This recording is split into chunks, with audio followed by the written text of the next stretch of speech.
Hi there, horror fans. I'm Vincent Price, and this is Elf 6 Studios, run by Elf 6 Dave. He asked me to do some narration, so let's crack on.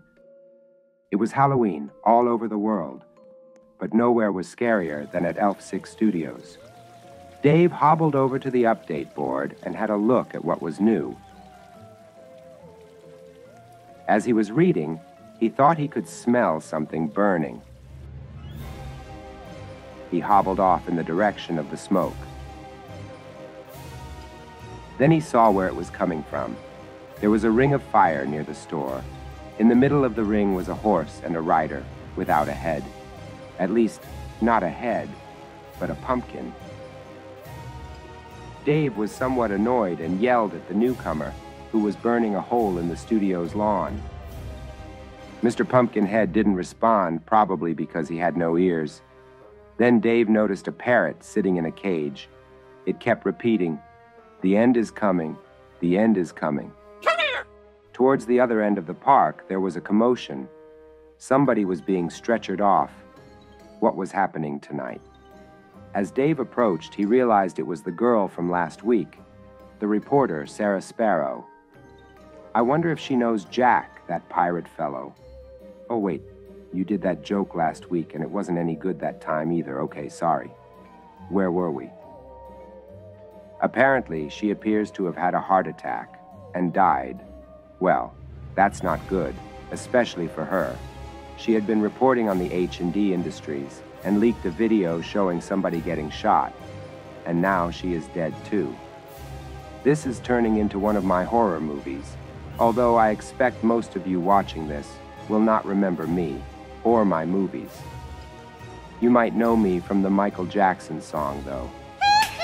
Forgive me, I'm rambling on. I'm being told by the editor to get back to the story.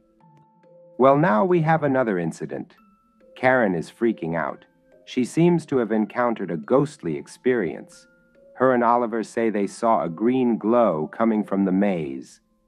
Karen went in to investigate, but shortly came running out screaming.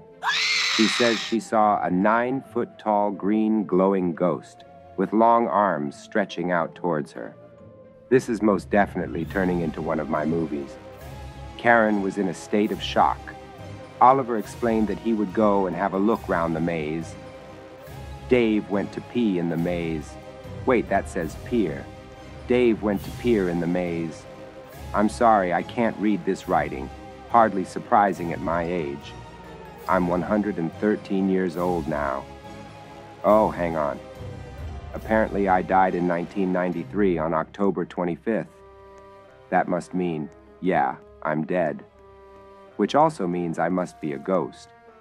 Well, all's well, that ends well, I say.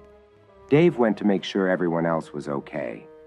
The reception lady was asleep, or dead, who could tell. Francis was in his office, still scratching his head. Probably why he is bald. Apart from a few added pumpkins, it was business as usual. Dave has a nice studio, don't you think? When Dave went back outside, William was lurking by the fountain. Dave asked him why he was still here. He said, he still has more work to do, but wouldn't say what. It was just about then that Dave started having a seizure. Well, I'm no doctor, but I think it might have something to do with that axe buried in his head. Let me know in the comments below. And while you are at it, like the video, or I will come and haunt you all. One of Dave's friends turned up, dressed as a tree trunk. He showed Tree Trunk Head the update board. He then went off to see how the new building was coming on. The newest building at Elf 6 Studios is quite big. In fact, they had to move Funland further back to fit it in. It isn't finished yet, but you might be able to guess what it will be. It should be ready for this week's update. As you can see, there are 2 doorways and what looks like a railway track. No prizes for guessing what this will be, unfortunately. Another friend turned up. It was Noob. They were dressed as, well, whatever that is. Everyone was looking for this week's secrets to no avail. An update just in. The new building will not be ready this week, unfortunately. The team were desperate to see what was in the maze, but they were not brave enough to go in. And if you have ever been in there, you will know how hard it is to get back out. And now, there was a 9-foot-tall entity in there too. Nope. No, thank you. I will stay out here. What the hell am I saying? I'm a ghost, and I'm narrating a recorded video. Shadowpig asked Dave and Vinny if they wanted to get the glimpse badge, seeing that only King Luke had found it so far. So he led them to where it was hiding. This was not looking good. Was this an old enemy, come back to haunt them again? Too many questions and no answers. Dave finally got the courage to look at what was behind the door. Oh no, not again. The next episode is going to be a big one. Please come and join us and star in the next video. Or not, the choice is yours. Be sure to leave a comment and say, Vincent's voiceover was way better than that Walter White fellow from last week. Anyway, I need to get going. I have some haunting to do.